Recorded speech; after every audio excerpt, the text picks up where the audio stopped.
What's up guys, JT Anime Nerd here, bringing you all that nerdy goodness. Today I'm doing something special, although I say that about all my projects, but I love them all equally. And that's pitching an episode of my own TV series for Spyro the Dragon, titled Spyro the Dragon. I've written this to be a love letter to the Spyro series, however, I'm sure you guys are wondering what timeline I'm going to be using. Well, I'm actually going to merge the timelines of the original Spyro series and the Legend of Spyro series, mainly because I feel that the Legend of Spyro series alone is too limited to be its own TV show, and is treated more like a cinematic movie. Now, the original series would have more to go on, but I feel it would lack extensive lore that the Legend of Spyro series is known for. So what better way to expand the world than to merge both timelines? Also, to make things less confusing, I am going to be utilizing some elements of Skylanders in terms of lore and characters, but only the ones that make sense in the world of Spyro. I've written the story of this series in the vein of the Tales of Arcadia and Skylanders Academy, as while those series had a main narrative, they also felt episodic in nature, even sometimes having the villain of the week feeling, which is what I want this series to have. I would want to partner with Activision and Blizzard Studios for this project, since they're the ones who gave us the incredible Skylanders Academy. That's just to know who I would work with. I'm not saying they're actually part of this. I mean, come on, I'm a small YouTube channel. I also want to express the voice cast for this specific episode of the series, which will be at the beginning of each episode video. In honor of the original series, I'd want Tom Kenny to voice Spyro for this series. I know some of you might be keen on Elijah Wood. Believe me, I loved his portrayal of Spyro. However, this Spyro needs to have that childish quality to him, kinda like Ben 10. This Spyro will be a mixture of his three incarnations. His original version, which has his more optimistic side, his Legend of Spyro version, which has his more insecure and serious side, and his Skylanders Academy version, which shows his more immature side. I truly feel that Tom Kenny can pull this off, as he has played series characters before. Now, I know some of you may not agree with me on this, but I would bring back David Spade as Sparks. I just thought out of the three voices in the Legend of Spyro series, I found David Spade to be the funniest. And being that Sparks was pretty much the comic relief character, I feel that David Spade would be the best out of the three in terms of comedy. Also, with a TV series adaptation, he would have a chance to put more emotion into the role, as I know his portrayal in A New Beginning was a bit lackluster for some people. Next up, we have Ember, who, yes, is going to be Spyro's main love interest in the series. She's still gonna have that obsession with Spyro, but more on a mellow Amy the Hedgehog level, not Panini from Chowder level. Despite her flirtatious attitude, she actually is a pretty tough dragon and doesn't take crud from anyone. If I were to pick anyone for Ember, it would be bringing back Tara Strong, but give her a more standard and serious voice than make her sound like Bubbles from Powerpuff Girls.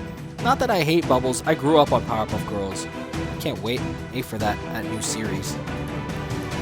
Now next up is Flame.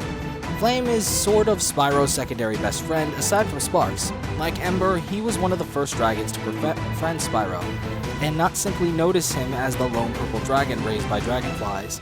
Flame is basically the version of Spyro from Skylanders Academy, only less selfish, always trying to be the hothead and show off of the trio. For his personality, I feel Greg Sipes would be the perfect actor. Now we have the villain of the first episode, who will be a recurring villain for the whole series, and that's I'm not even gonna try and pronounce his last name. It's Patrick from SpongeBob. When I look at Nasty Norc's design in the Reignited trilogy, I imagine Patrick Starr's voice coming out of his mouth. Enough said. Anyway, with the general characters introduced for this episode, it's time to get into the action. I give you episode 1 of Spyro the Dragon, titled Power of 1,000 Suns. The story begins on a bright sunny day. Below the sky is a river, and in that river is a lone purple egg floating down on a mushroom on top. The purple egg eventually floats down until it gets stuck on the side of the river, where a dragonfly couple named Flash and Nina, who's holding a baby dragonfly named Sparks in her arms, discover the egg in curiosity. The egg then begins to shake, crack, and hatch. From within the egg hatches a cute little baby dragon, surprising the dragonfly couple. But as they continue to look upon the baby, they view it as a miracle and decide to adopt the baby dragon as their own. 12 years later in the land of Artisan, a butterfly is hovering by, and as it flies forward, it quickly escapes as a pair of dragon teeth bites down, failing to catch the dragonfly. The teeth are then revealed to be the teeth of the little purple dragon named Spyro, who continuously flies around, swiftly attempting to catch the butterfly. After a lengthy chase, Spyro reaches his teeth for the butterfly, and as he gets closer, Spark zooms in and eats the butterfly right under Spyro's nose, as Spyro glides down toward the ground until he lands. Hey, I was gonna eat that, Sparks. And you weren't fast enough. Better luck next time, Spyro. You know, you can be very irritating sometimes. Not my fault you can't fly yet. Only glide. I can fly! Spyro then tries to fly, but ultimately fails due to being too heavy for his small wings to carry. Aha. Let's face it, Spyro, until you grow into those wings, your only hope is to lay off the lamb chops. Says the dragonfly in a butterfly diet. Isn't that like cannibalism? Butterflies are the sheep of the dragonfly world, pal. Sparks then eats a passing butterfly. Perfectly normal. Spyro then sighs in response to Sparks using the word normal. Oh, sorry, bro. Nah, it's fine. It's not gonna get to me today, because today is... Meanwhile, at the courtyard in front of the Artisan Castle, all the dragons are in attendance for a yearly celebration. The Year of the Dragon! We then see the Elder Dragon Thomas addressing the dragon community, as dragons known as Nestor and Lindar are working behind him, setting up the stage for the festivities. A glorious year, where the current generation of dragons evolved from small hatchlings to proud flyers. And I would like to thank Artisan leader Nestor and our local artificer Lindar for their exceptional work at setting up the festivities. Just then, Spyro and Sparks make it to the festivities, hoping to have a peaceful day during the Year of the Dragon Festival. The festivities will begin momentarily, so until then, enjoy the refreshments. Ooh, this is it, Sparks. I can feel it. Feel what? Indigestion? I think that's just a butterfly in my stomach. What? No! I'm talking about the festival. The Year of the Dragon Festival is the day young dragons finally earn their medal and unleash their fire. Hate to burst your bubble, Spyro, but you've never so much as blew out a puff of smoke out of that death trap you call a mouth. Spyro then leers at Sparks with slight anger. Well, there's always a first for everything. Two young dragons named Flame and Ember approach Spyro and Sparks. Yo, Spyro! Spyro then jumps towards his friend. Yo, Flame! Good to see you, dude. Spyro and Flame then engage in a secret handshake of sorts, a symbol of being best friends. Ember then giggles as a result. Hi there, Spyro. Hey, Ember. So you excited about the big day? Definitely. Looks like you guys are ready too. My flame game is gonna be on fire today. Hence the name. Does that even make sense? Well, I'm happy for the both of you. After today, I'll finally change the way dragonkind sees me. Well, we wish you luck, Spyro. Suddenly, trumpets sound from the stage as it's finally finished, signaling the beginning of the festivities. Dragons of the 20th era, take your places in front of the ceremonial stones. Spyro, Ember, Flame, and other young dragons take their positions in front of a row of boulders. Young dragons, in front of you are the sacred stones of Artisan. Each of you will breathe fire at your strongest. You are each at an age where dragons can produce their strongest flames. Flames powerful enough to destroy boulders of magnificent size. And so we've selected the strongest and biggest in the Artisan Kingdom for you all to test your power of flame on. Remember, this day is a graduation for you as hatchlings, and your chance to venture out into the world on your own, capable of finally being granted a role in the Artisan Kingdom. We shall begin with flame. Watch and learn, everyone. That rock's about to get flamed. Oh, this ought to be good. Flame takes a deep breath and breathes fire on the stone, being able to blast at least a quarter of it, allowing him to pass the test. Flame? Pass! The dragons cheer for Flame, as does Ember, Spyro, and Sparks. A montage of young dragons blasting their stones, some passing, some failing, but eventually Ember is next to the test. Next up, Ember! Mrs. Shoutfire, Ember's grandmother, then begins cheering for Ember. You can do it, Ember! Remember your training! Looking lovely as ever, Mrs. Shoutfire. Thomas then slicks his hair back, showing his affection toward Mrs. Shoutfire. Ew, said Spyro, Ember, and Sparks simultaneously. Finally, our local purple dragon, Spyro! As the dragons cheer for him, Spyro looks around in slight embarrassment and a smidge disappointed at being called the local purple dragon. You got this, Spyro. Dig deep, pal. You got this, Spyro. And if not, you can still help me hunt butterflies. Ember then whacks Sparks over the head with her paw. Ow! What? What'd I say? As the tension builds, Spyro stomps his right claw forward, inhales the deepest breath he can muster. Spyro then leads his head back and his cheeks puff up. Spyro releases all of the pent-up breath he can, only to realize that the only thing he's blowing out of his mouth is air. Nowhere is any trace of flame from within his body, much to Spyro's shock. Oh my. I'm sorry, Spyro, but it looks as if you failed this day. But worry not, for we believe we can expect much from the purple dragon we know and love.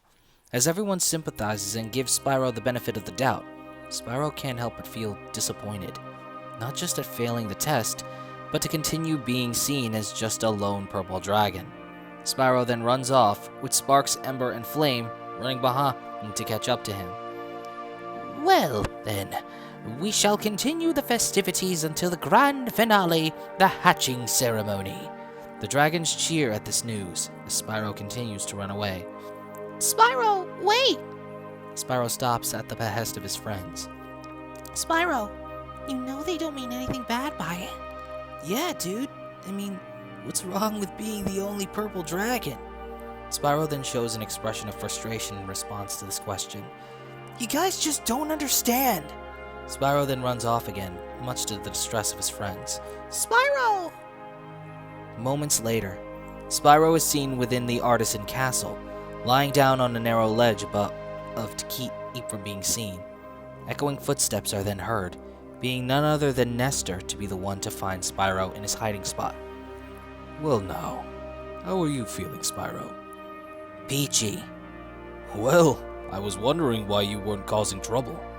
Whenever we find you in here, it's usually without permission and to raid the kitchens. I just thought I'd take a quick nap. So why are you Peachy? This was supposed to be my chance, Nestor. I was finally gonna be known more than just the purple dragon. And what's wrong about being a purple dragon? It's not about being a purple dragon that's the problem. It's being the only purple dragon. I don't know where I come from, or who my family even is. The year of the Dragon Festival was gonna be the day I left the kingdom to find out. You didn't tell your friends or your brother, did you? How could I? I can't even fly or breathe fire. Then how am I gonna find out who I am if I can't even do that? Spyro, sometimes there's a difference between who we want to become and who we were supposed to be. To us, you're Spyro, the spunky little purple dragon raised by the dragonflies, who we are proud to call our friend. Whoever you were supposed to be is a question that may never be answered. Ember and Flame were supposed to live life with their parents, but lost them during the Norc Wars. But while they may have never been able to become the dragons they were supposed to be, they became the dragons they needed to be. Which means one day, the world may need a lone purple dragon, more than he realizes. Do you understand? Yeah, kinda. But if I don't know who I was supposed to be, then who do I need to become? I'm afraid that is something only you can figure out. But know that you will have your family beside you to see it through. Spyro thinks for a second, realizing just who his family truly is. Spyro then jumps down off the ledge to Nestor's level. Thanks, Nestor. Now if you excuse me, I've got a family to find and apologize to. Nestor looks on with a smile at Spyro, as he wanders the castle in search of his friends. Meanwhile, outside, Thomas is on stage addressing the crowd. At the same time, someone large appears to be witnessing the festivities in the Artisan Kingdom through a clairvoyant pool. Now then, before we begin the hatching ceremony, we shall begin taking questions from the press. A dragon reporter holding a notepad and quill then raises his hand. Ah, yes, you there. Scarlet Scales, Dragon Network News. How has the peace been since the Norc Wars that had ended only 12 years ago? Oh, well, it's been peaceful here in the Five Kingdoms. Or is it 6? For a dragon's age, we now have 12,000 treasure. Or is it 14,000? What about this Ganasty Ganort character? Former general of the Norc army, but is now in exile and its new commander since his superior was defeated in the Norc Wars. But now I understand, and he's found a magic spell that turns gems into warriors for his cause in bringing the Norc Empire back from defeat. You better believe I do. The figure looking into the pool, who is revealed to be Nasty Norc, then takes a bite of his turkey leg that he's holding in his right hand. I'll take that question. Nasty Norc is a simple creature. What? Simple? He's been contained in a remote dimension and is no threat to the Dragon Kingdom. No threat? Besides, he is ugly. Ugly? That does it! Nasty Norc then puts on his helmet, grabs his mace, and storms out of his room. Nasty Norc then enters his war room in a huff. Blowhard, where are you? The Elder Wizard Blowhard then swiftly appears in front of Nasty Norc, slightly scared and afraid for his life. I am here, General. Nasty Norc then growls at Blowhard for calling him General. I mean Commander Norc, reporting for duty. Is the shard ready yet? Nasty Norc and Blowhard then approach a floating green shard that seems to be hovering over a platform for study. Well, we haven't tested it yet, Commander. Since we found it, we've discovered that it possesses a plethora of dragon magic. Nasty Norc then reaches out and grabs the shard, bringing it down to him. Good. It's time to show these dragons. Nasty Norc then places the shard into the top of his mace, amplifying it with the shard's magic. What a Norc can really do! Nasty Norc then raises his mace, unleashing the shard's power in the form of green lightning that shoots out of the shard. Meanwhile, in Artisan Castle, Spyro suddenly senses something and begins to hear a strange humming sound from a nearby door. This leads into the Artisan Treasury Vault, the very vault that holds the kingdom's 14,000 treasure. Spyro then looks around, perplexed. No guards? That's weird. They must be out celebrating. Guess when they say inclusive, they really mean it. Spyro then walks up to the door, a bit hesitant. I'm sure Nestor won't mind if I take a quick peek. Spyro then enters the vault, which is oddly not locked. Inside the vault, Spyro then looks at all of the treasure around the room in awe. I could buy a lifetime supply of lamb chops with all this treasure. Spyro then shakes his head in hopes of setting his mind straight. Nope, I shouldn't even be in here. Just gonna go to the party and apologize to my friends. Suddenly, an ominous glow is seen by Spyro, who then spots its origin coming from the center of the vault. Spyro then glides down over the vast amounts of treasure, only to be greeted to the sight of an odd-looking gemstone protruding out of the floor. Spyro looks in awe at the gem, but not for the reasons he would think of. Meanwhile, on the outside, everyone prepares for the hatching ceremony. Now then, with the celestial moons at their fullest, their energy shall give life to these eggs, which will then become newborn dragons.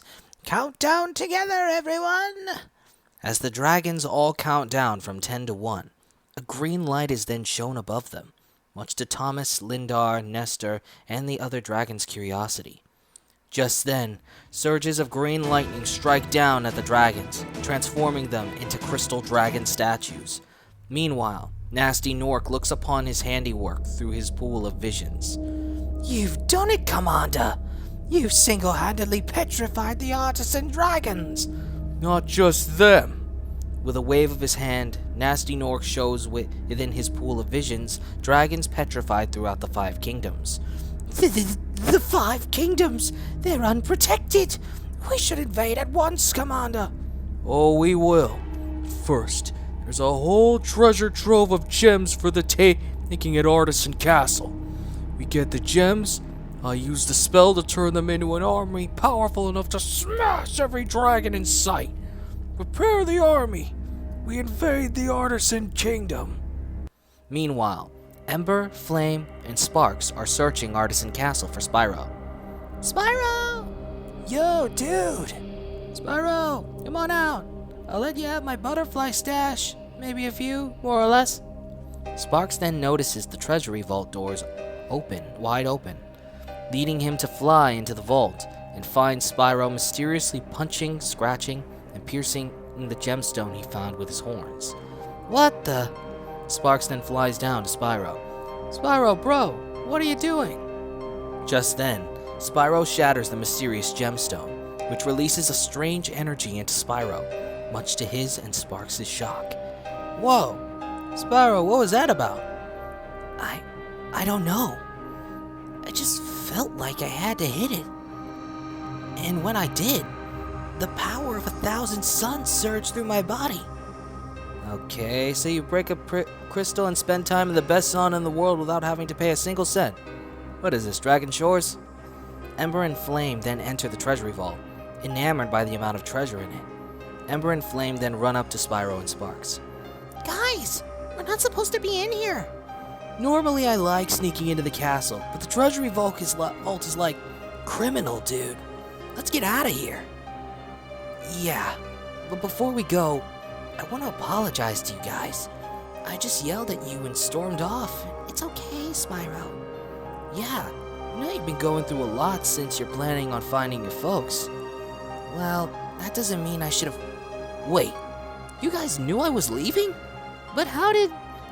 Yeah, is this a bad time to mention you talk in your sleep? A quick flashback shows Spyro asleep in a makeshift nest while Sparks sleeps above him in his own makeshift bed, annoyed at Spyro's talking in his sleep. Graduate year of the dragon. Leave home. Fine own kind. Sparks then puts a pillow under his head, blocking out the snoring. Back in reality, everyone looks at Sparks with an annoyed expression. He kept talking to us about it for 6 hours. Hey, I had to deal with 12 hours of Spyro talking about lamb chops and dragonesses the whole night. Alright, so cut me some slack. Spyro then grabs Spark within his palms to shut him up before bringing up the dragonesses again. Spyro then laughs in slight embarrassment.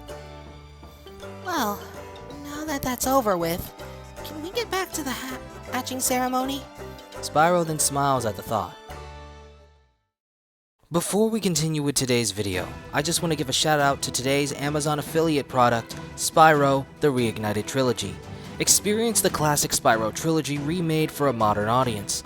Become enamored with the striking new visuals, voice cast, and gameplay that make the classic adventures of Spyro feel like something completely new. To purchase a copy and help the channel grow, just go down onto the Amazon affiliate link down in the description and pinned comment below. Enjoy the rest of the video! A moment later, Spyro and friends exit Artisan Castle and re-enter the courtyard. I can't wait to see the baby dragons. They're always so cute. Spyro and friends then stop in their tracks as they see the courtyard filled with crystal dragon statues. Dude, are these statues part of the party? Huh, someone finally decided to enhance the decor. I like it. Spyro and friends then spread out to analyze the statues. Guys, these look just like the Spirit Dragon statue at High Rock. Legend says a spell turned the Spirit Dragon into a crystal statue, just like these. You think it might be the same spell? Suddenly, the ground begins to shake in a rhythmic fashion. Anyone get the memo on any reports on earthquakes? There haven't been any earthquakes in the kingdom since the 10th era. I'm surprised you even remember learning that in history class. Just 'cause I'm cool doesn't mean I'm not knowledgeable. I'll go check it out. Sparks then flies up high and spots the army of Norcs led by Nasty Norc, accompanied by Blowhard. Shocked, Sparks flies back down to warn the others.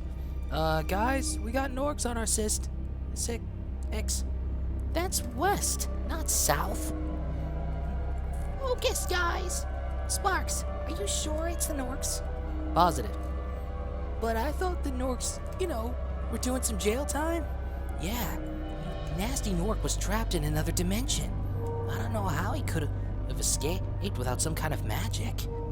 Well, I did see something glowing off the top of his mace, like a crystal. A crystal? It must be some kind of dragon relic, the kind used for dragon magic. That explains how he turned everyone into statues. That's not at all. Rumors said he learned a spell that could turn treasure into an army. The treasure vault. He's here for our 14,000 treasure, meaning 14,000 soldiers. Harsh. Oh, great. One spell in Norc gets an army of 14,000 soldiers, but when I try to make a butterfly restaurant business, the health inspector shuts everything down. So, what do? We're just, little dragons. But we're the only dragons here, so it's up to us. In case you've forgotten, it was the dragon elders that won the Norc War. There are just 4 of us, so at this point, I say we run. Far. Maybe to Dragon Shores. I heard it's nice this time of year. As the group is debating amongst each other, Spyro thinks for a moment, and then flashes back to when he destroyed that gemstone and when the flames of his peers destroyed the sacred stones. Spyro then opens his eyes in realization. That's it! Guys, I know what we have to do! Spyro gains his friend's attention as he runs up to them. Sparks, you said he had a crystal shard in his mace, right? If a giant glowing green rock isn't a shard, then my uncle's a caterpillar. We break the shard, we break the spell. But if we're gonna do this, we do it as a team, as a family. Spyro nods to Sparks after these words, leading Sparks to smile in response. A moment later, Nasty Norc, Blowhard, and the Norc army make it to the courtyard outside of Artisan Castle. Nasty then looks around in awe to see that his spell has worked. All these dragons, ripe for the smashing! But I want to make a party out of it. So let's find the vault and make some new recruits for a smashing party! Just then, Sparks begins flying around Nasty's face, annoying him and leading him to try and swat Sparks away. Yeah, stupid dragonfly! Nasty begins swinging his mace in order to swat Sparks away, making Blowhard and his army nervous. Commander! Blowhard then ducks a swing from Nasty's mace. Maybe you shouldn't be swinging around that mace. Nasty continues swinging, but keeps missing Sparks. Especially with the crystal on it. Maybe you should be silent and help me swat this fly! With one swing, Nasty accidentally disintegrates his army of Norcs with his dragon magic. Nasty and Blowhard look behind them as the Norc army blows away to ash in the wind. I got more in the vault. Now let's go! I don't think so, Nasty Norc. Spyro and friends then appear in front of Nasty and Blowhard. What the? I thought I zapped every dragon! I guess we forgot to account for the castle. Either way, they're just little dragons. Deal with them! Go for the shard! Hurry! Ember and Flame begin to fly and hover around Blowhard, blasting fireball after fireball toward Nasty's shard, to which he protects. Blowhard then summons a tornado in order to redirect Ember and Flame's fire breath. Nasty then runs into Artisan Castle. Despite this, Spyro can't leave his friends behind. Blowhard then absorbs Flame and Ember's fire in order to create a fire tornado and reflect their flames back at them, bringing Ember and Flame down out from the sky. Guys! Spyro and Sparks then run toward their friends as Ember and Flame crash onto the ground. Blowhard then steps forward. Well, well, what do we have here? I've never heard of a purple dragon, but you're definitely worth studying. Lightning then begins to radiate from Blowhard's hands as he gets closer to Spyro. As Spyro gets ready to fight, Blowhard shoots lightning at him, but Spyro notices that he's not hit. Spyro then sees that Sparks is using magic to create a barrier for Spyro. Sparks? And you thought I only ate butterflies because they taste good. Sparks begins to blink out from gold color to blue color, signaling his magic almost being spent. Sparks, don't! The barrier's not strong enough. You know, you could have told me up front. I would have understood. What? You think I would have let you find your family on your own? We may not be related, but you're still my brother, Spyro. Now and forever.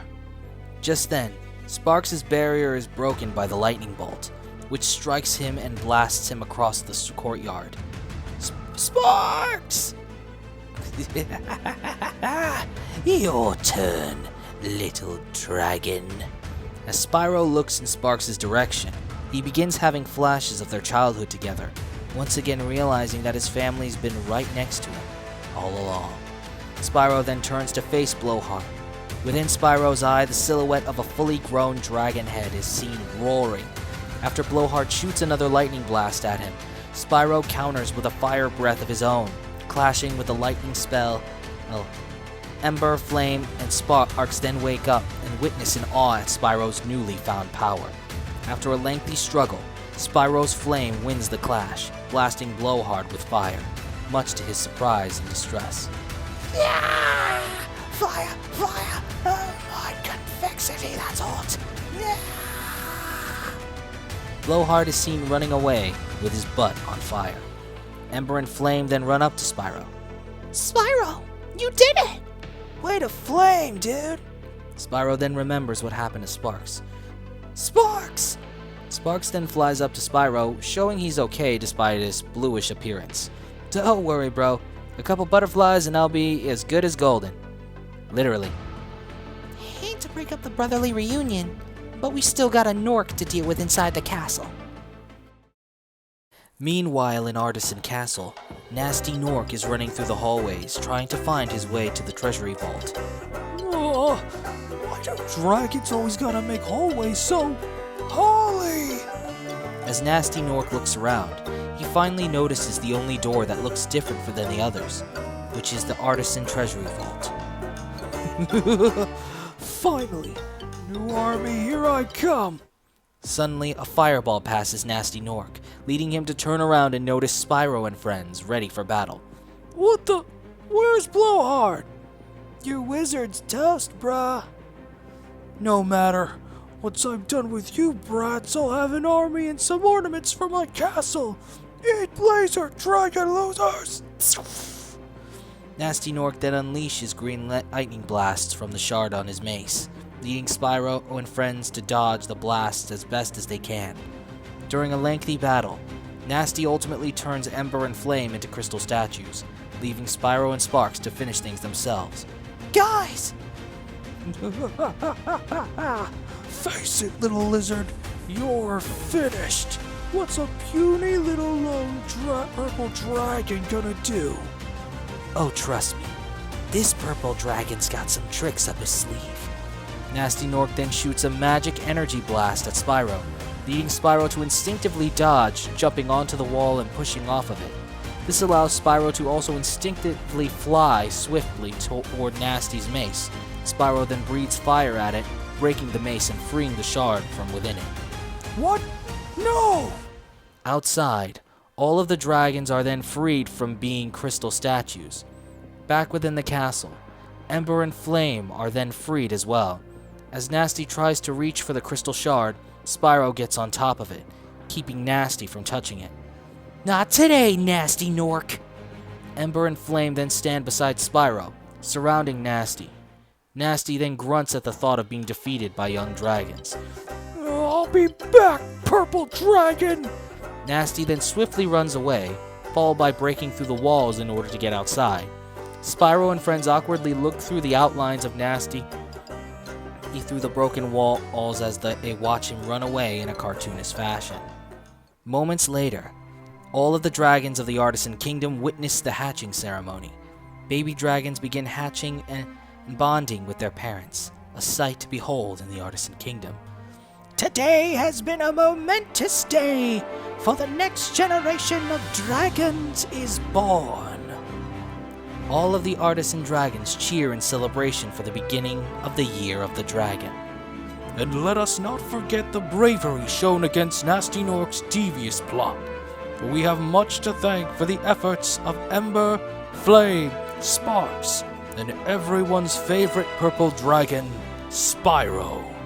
Spyro and friends step forward as the Artisan dragons cheer for them being true heroes. Nestor then approaches Spyro and friends, kneeling down to Spyro's level. It seems you found who you needed to become, Spyro. A defender of the Artisan Kingdom. Spyro smiles at Nestor's words. Not just me. I couldn't have done it without my family. My true family. Ember, Flame, and Sparks smile in response to Spyro's words.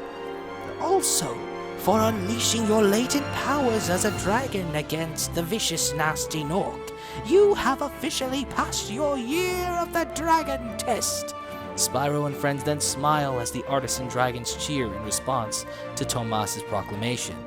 Tomas then pulls out the green crystal shard that Nasty had with him, and begins analyzing it.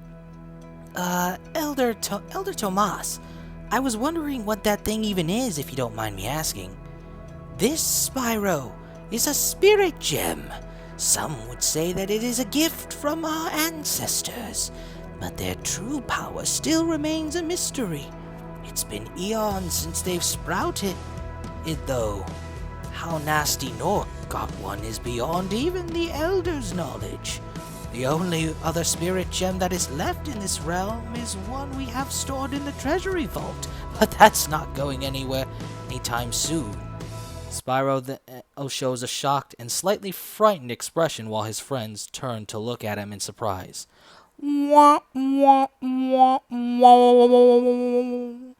Oh, Sparks.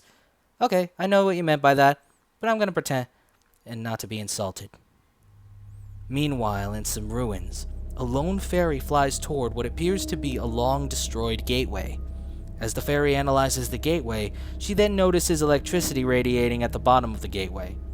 As the fairy shows a shocked expression, she takes her leave swiftly.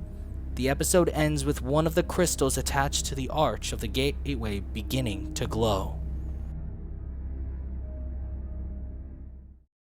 I hope you guys enjoyed this concept episode 1 of a Spyro the Dragon TV series. I know it's not as detailed as some of my other concepts or rewrites, but with Spyro, I feel like taking the simple route is the best solution in this case. If you enjoyed this video, then don't forget to like, share, Hulk smash that subscribe button, and turn on that notification bell to stay updated on the latest videos. Also, be sure to check out our merch store, Buy Me a Coffee page, and Amazon affiliate link in the description and pinned comment below. With all that said and done, I'm JT Anime, and I'll check you guys later.